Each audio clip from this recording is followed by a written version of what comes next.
Ooh, immediate. Hang on, let me tilt this up. Immediately, I'm like, yes. Sensitive. Pressure sensitive. Love it. All right, let's get back to it. Yo, what's up guys? Khordmaster here, and in today's video, we are unboxing this right here. This is the keyboard C from Keith McMillan, and I'm really curious to know how that MIDI controller slash MIDI keyboard will work with this for velocity sensitivity on the OP1 field, as well as will work with this, which is my iPad, where I do a lot of music production as well on, why is my head tilted? On Korg Gadget and some other apps. So let's go ahead and get this opened up and let's check it out. And I'm the sick of the downs, and pick of the downs, and pick it round downs, put the bounds down, shut the business. So here we go. First of all, packaging. I think the packaging is super dope. Now they didn't have any black or white ones available. They reached out to ask me which color I wanted, and I requested, black or white, and I said they can choose depending on what they think, they would like to highlight or whatever. But they were all out. So this is what we got. I said green has historically been my favorite color, so let's rock with this. And so it says on it, keyboard, smart keyboard. And at the bottom it says the easiest way to make music with a computer or tablet. I like that tagline. Keys light up, touch sensitive keys, ultra durable, iOS, Android, Mac, or Windows with appropriate adapter not included for Android. Okay, cool. So let's go ahead and open this up and let's get started. Actually on the back real quick, it says plug and play, really just plug the USB cable into your tablet or computer, launch a program and start playing. Unbreakable, throw it in a backpack and take keyboard anywhere without worrying about it. We've tested keyboard to survive drink spills, super soakers. So that's one thing I didn't know about this, that this is so durable. So that's pretty cool. Creativity ignited, experiment with the touch sensitive keys to shape sounds based on pressure or finger tilt. All right, awesome. So we're gonna go ahead and open this up and we're gonna check it out. Obviously, right? Obviously we're gonna check it out. Whoops, that fell out, okay. All right. So I like the build a lot, just to kind of start. I do like the build quality quite a lot. Feels great so far. This is just some plastic that we don't need. It also comes with a USB-C to USB-A cable. I'm gonna try this with a USB-C to USB-C cable right now, actually. So let's see. This is some notes about what to do. Here are some, features. Pressure, tilt, toggle, so on and so forth. I kind of want to keep this to the side, and I just want to start off by plugging my OP1 field in. Let me tilt this down a little bit more. There we go. And I think I should have a USB-C to USB-C cable in here. I do. It's right here. And we'll be talking about, just how it sounds, how it feels, all that good stuff. So naturally with something like this, we know that we are not expecting, by the way, where is the USB-C port? It's on the other side, which means that we might want to do something like this for now. It says USB right there. Ooh, immediate. Hang on, let me tilt this up. Immediately, I'm like, yes. Sensitive. Pressure sensitive. Love it. All right, let's get back to it. So we're in the drum module.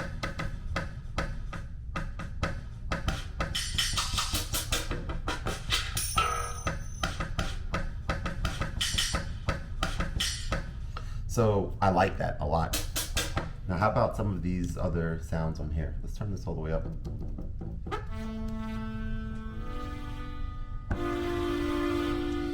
So let's take a look at some of these buttons on here. All right, we're gonna kind of go through this in real time. So press and hold the press button for 1 second to enable disable key pressure. Apply more pressure on the keys to increase the current value, apply less pressure. So that's,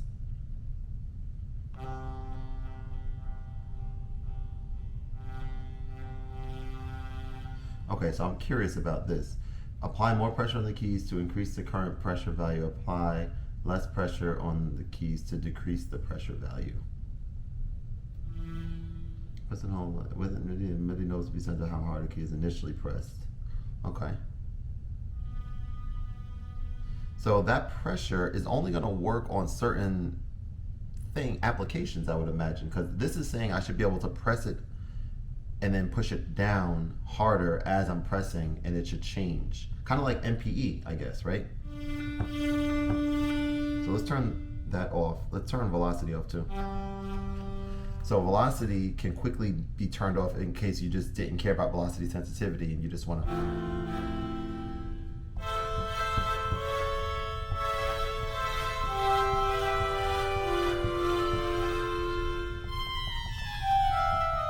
Cool.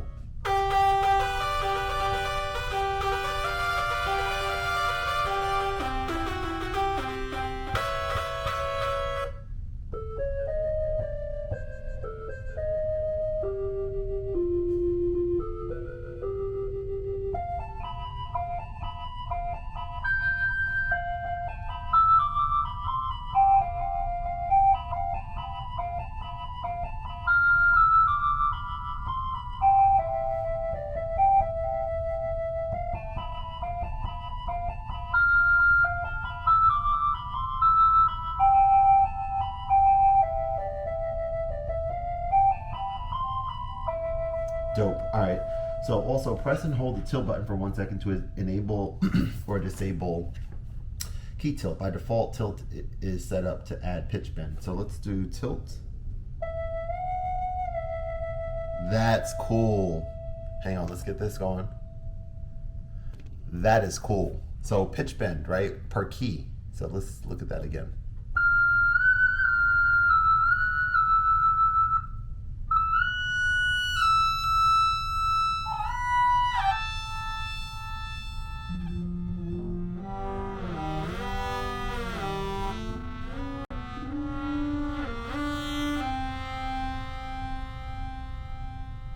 Tilt finger up toward the top of the key to increase current pillar.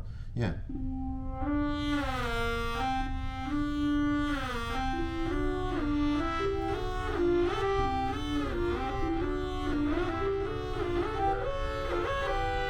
Dope. Press and hold the toggle button for 1 second to disable key toggle. When enabled, tapping a key will turn the note on and stay on. So these are some really smart things here, guys.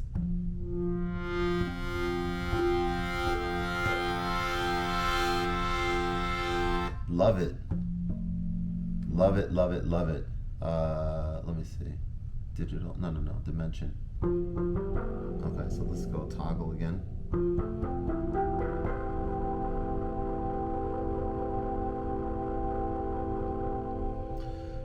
Sustain, press and hold sustain button to temporarily sustain notes on the keyboard, just like sustain pedal on the piano. When held down, any active notes will continue to sound even after releasing the key itself. When released, all currently sustained notes will turn off. Yeah.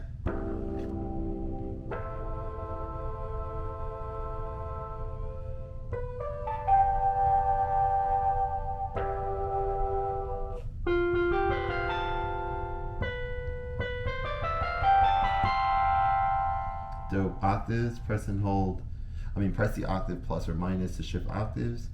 Tilt the bend pad, left and right to send pitch bend data. Tilting to the right will raise the pitch, so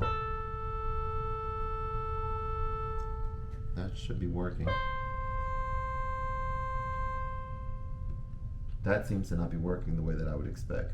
Tilt the pitch bend pad. Oh wait, so you have to move the whole thing?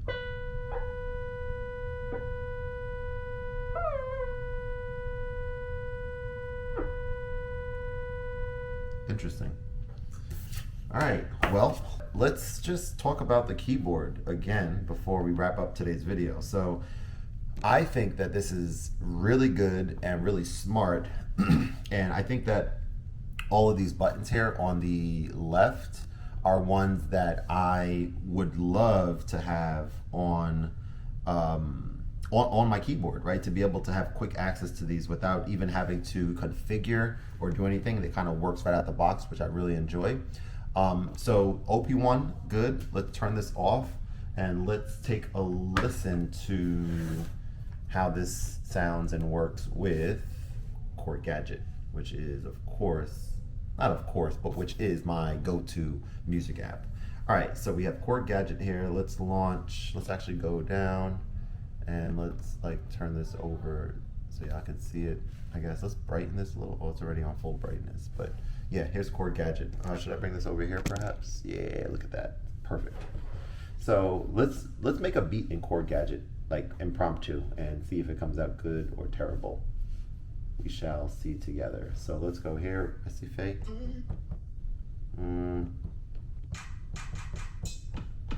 Okay. So I might turn off lots. Yeah. All right, here we go.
right, so my final thoughts are for this brand new keyboard that just came out. I see myself using this extensively with my iPad, probably more with my iPad than my OP1 personally, because I use Korg Gadget, as I mentioned earlier in the video, a lot to make music. I have a ton of music in there, and Korg Gadget by default has the onboard keyboard set to specific scales, which I hate. I don't like being confined. I like being able to play on a regular key, you know, to play what I want, or a regular keyboard, MIDI keyboard or digital piano, to play what I want and not be like held within a certain, you know, scale. I hate that. But I understand why that is the way that it is, to help people who are just beginning make stuff that sounds good. I get it. So I just was using that, as you just saw me using it in Gadget, and I'm just like, okay, that was a lot of fun. That was a lot of fun, and it was great.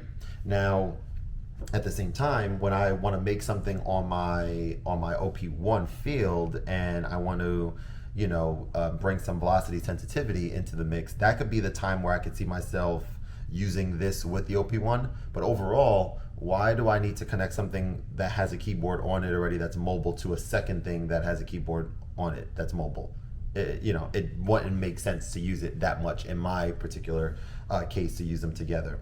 But who knows, that could change as time goes on. So this will be rocking with the iPad Pro for the foreseeable future. It just looks nice together, and I'm really excited. So thanks again to Keith McMillan and the team there. Really appreciate you guys.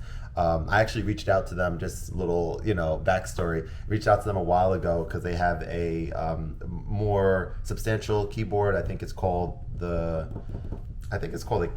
K-board. This is called a keyboard. I forget the name of it, but it has more keys on it, and it's like a more keyboard feel than like the pressure sensitive pads type thing on here. And the timing didn't work out for us. This was maybe about 8 months ago or so, but we kept the relationship strong and kept in touch. And when they released this, I was like, hey, you know, if you guys are interested, I would love to make a video. And here we are. So keep those relationships strong. Don't be mad about no's that come your way, because no's will come, and that's okay. And yeah, just keep being great, keep being creative. If you guys have any questions or comments about the keyboard, drop them in the comments below, and I will see you guys on the next one. All right, take care. Thanks. Why did I say thanks? Bye.